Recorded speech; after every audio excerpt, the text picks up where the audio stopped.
Welcome back, focused learners. I am absolutely thrilled you're tuning in for today's explainer, because we are tackling a beast of a topic today. One that is surrounded by so many myths, so much frustration, and honestly a whole lot of lost capital. We're getting into why traders lose money Forex. But we're not doing the usual surface level stuff. Today we are going completely structural. We're going to totally dismantle this popular illusion that Forex is just some kind of disguised casino or, a magical money printing machine. We are going to rebuild it exactly as it actually exists, a highly responsive system of pressures and incentives. So grab your notes, because this is going to change how you look at the charts forever. Okay, let's dive right into this.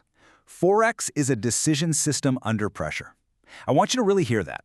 That single sentence is the absolute anchor for everything we're about to cover today. Trading isn't a test of your raw IQ. It doesn't care how smart you are, and it certainly isn't a test of your psychic ability to predict the future. What it actually is a brutal, real-time test of your decision-making the moment the heat is turned up. Keep that exact thought in the back of your mind as we go through this. To figure out why so many people lose, we first have to accurately define what they're even participating in, right? Forex is a relative pricing system. It's actually a lot like the physical money exchange counters in, say, solder. When you walk up to swap one currency for another, there's a posted price, there's a spread, and there is a mechanical reason someone is willing to take the other side of that deal. The guy behind the glass doesn't care about your hopes, your personal opinions, or how brilliant your market analysis is. The counter is totally indifferent. Every single trade you take is essentially just a bet that the relationship between two currencies is going to change. That's it. It's never a magical bet on an isolated asset going up in a vacuum. The contrast between how we think and how the market operates is pretty stark. On one side, you have the trader's opinion, which is usually full of elaborate stories, heavy emotions, and bold predictions. On the flip side, you have market reality, and market reality is driven strictly by participation, supply, and demand. The market is essentially just a bustling fruit stall in the middle of a massive bazaar. The price of a mango doesn't change just because you stand there thinking it's quote-unquote obviously underpriced. Your opinion is incredibly cheap. Actual participation, real buying and selling volume is literally the only thing that moves the needle. So what's really driving all these losses? It's the hidden forces. We need to unpack the invisible pressures that quietly dictate everything. Now, what's super interesting about market losses is that major account wipeouts are rarely caused by one big, dramatic, careless mistake. Almost never. Instead, they happen because traders consistently underestimate the systemic pressures acting on them. Let's break down this structure. First, market reality outright ignores your opinion. Then, leverage comes in and magnifies your tiniest errors. Uncertainty strips away all your comfortable guarantees. Emotion swoops in and completely warps your judgment. False activity tricks you into feeling super productive when you aren't. And denial? Well, denial takes a tiny, totally manageable paper cut and compounds it into a fatal disaster. Let's actually zoom in on a couple of the most dangerous forces on this list. Let's talk about leverage, because it's a massive one. Leverage acts like a magnifying glass. It doesn't naturally create the heat, but man, it makes that heat incredibly easy to feel. Imagine you're carrying water. If your capital is a massive bucket, a little spill, which is just a normal market fluctuation, doesn't hurt you at all. You absorb it safely, no big deal. But with high leverage, you are suddenly carrying your entire account in a tiny, overflowing cup. One minor bump, one tiny price wiggle in the wrong direction, and suddenly you've spilled almost everything. Leverage, when mixed with a poor understanding of risk, turns totally ordinary market noise into sudden, catastrophic account damage. Then there's the constant tug-of-war between probability and certainty. As humans, our brains absolutely crave certainty.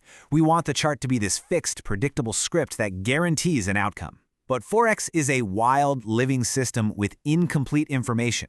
It's way more like tracking weather patterns over the Arabian Sea. You can study the atmospheric conditions, you can memorize the historical patterns, and guess what? You can still be completely wrong. The market never signed a contract with you. The whole concept of losing makes so much more sense when you realize the system generously rewards probability-based decisions, but it ruthlessly punishes anyone demanding absolute certainty. And this brilliantly illustrates the psychological side of things. Emotion distorts the internal volume of your trades. Think of your emotions exactly like the sound system at a huge wedding. When the volume is low, it's great, it's manageable, it adds to the atmosphere, you can still hear yourself think. But the second someone cranks that volume up way too loud, even the smallest issue feels totally overwhelming. Fear, greed, hope, revenge. They just crank up your internal volume to max. And when that happens, you quite literally stop hearing the market clearly. You stop trading the chart, and you start making split-second decisions purely to relieve your own internal stress. Which naturally leads to a huge pitfall, confusing false activity with a true market edge. You can sit there for 10 hours, flipping through dozens of timeframes, firing off trades constantly, and feel incredibly busy and productive. But think about a busy shopkeeper. Just because the guy is sprinting around his store sweating all day doesn't mean the shop is actually turning a profit. If his overhead is too high and his pricing is wrong, he's just really busy losing money. Without a proven, repeatable edge, taking more trades doesn't mean you're working harder. It simply means you're giving random chance more opportunities to drain your account. I want you to just pause and let this question really land for a second. If traders read the books, if they understand how leverage works, and they consciously know that emotional trading is a death sentence, why do they keep making the exact same mistakes over and over again? It's not because they aren't smart enough. It's not because they're careless. The root cause goes so much deeper than logic. And that brings us right to the trap of repetition. Let's look at why the human brain so often chooses the absolute wrong thing. See, repetition isn't a lack of intelligence. It is purely a pressure problem. Our brains are hardwired by millions of years of evolution to escape discomfort immediately. And let's be real, trading puts the brain in some ridiculously uncomfortable spots. Think about it. The fear of missing out, that's what makes you chase a spiking price. The fear of loss, that forces you to panic and cut your winners way too short. Hope is the killer that makes you hold on to a massive loser. Ego demands you double down and add to a losing trade just to prove you were right all along. Impatience makes you overtrade. These aren't random oops I slipped mistakes. They are the exact same emotional reflex, the desperate biological need to relieve discomfort, just wearing a different mask depending on the day. So, the absolutely crucial thing to grasp here is the massive gap between knowing and behaving. Knowing your rules is purely intellectual. It's like sitting in a nice, warm, well-lit room studying a beautifully drawn map. Behaving is what actually happens when you are forced to walk that exact road in the pitch black while hauling a backpack full of heavy rocks.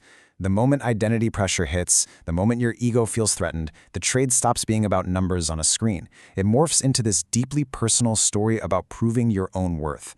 And that's when the map goes out the window. Let's actually trace exactly how this builds into a devastating doom loop. Step 1, you spot what looks like an opportunity. Step 2, emotion kicks in and distorts your judgment. Maybe you size up way bigger than you planned.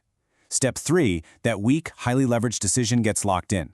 Step 4, the market naturally swings against you and suddenly intense pain hits. Step 5, your brain just screams at you to recover that money instantly to stop the hurting, which leads directly to Step 6, your very next decision is made out of pure desperation. It's entirely unstable. The oversized position created the pain, and the pain completely destroyed your ability to think clearly. But here is the harshest truth of the entire game: intermittent reinforcement. Why are these bad habits so impossible to shake?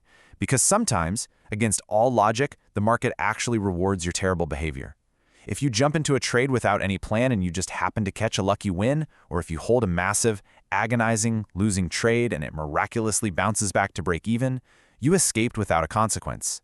But the market just taught your brain the worst possible lesson. It taught you that chaos and panic actually work. And once your brain learns that, the bad habit becomes almost impossible to unlearn. Okay, so how do we fix this? We need a complete paradigm shift. We have to learn how to step back and start thinking like a survivor. To short-circuit this doom loop, you have to fundamentally change your identity as a trader. You have to replace this desperate, agonizing hunt for the perfect entry with a rigid, protective framework. You literally need to stop and ask yourself these exact questions before clicking buy or sell. First, what is the absolute real risk here? Second, what specific emotional pressure is this position size going to inject into my brain? Third, am I acting right now from my proven structure, or am I just feeling a burning sense of urgency to do something? And lastly, the big one. If this entire trade goes horribly wrong, will I still be okay tomorrow? You have to stop defending your ego and start defending your structure. And the beautiful thing is, when you actually make that mental shift, you cross over from just random participation into real structural understanding. The market suddenly becomes way less mysterious, and honestly, a whole lot more honest. You finally realize you absolutely do not need to force certainty or have a crystal ball to predict the future. You literally just need to build a structure that allows you to survive the inevitable pressure. You keep your capital intact and your clarity sharp long enough for your statistical edge to actually play out. So as we wrap up, I want to leave you with this final provocative thought to evaluate your entire approach. When you fire up your screens and sit down at your charts tomorrow morning, I want you to ask yourself honestly, are you just sitting there asking, can I guess where the price goes? Or are you finally ready to ask the only question that actually matters? Can I survive the pressure? Because my friends, that right there is the absolute difference between a gambler and a professional trader. Thank you so much for joining me on this Explainer Today, Focused Learners. Take these structural truths, aggressively apply them to your risk management, and I will see you in the next one.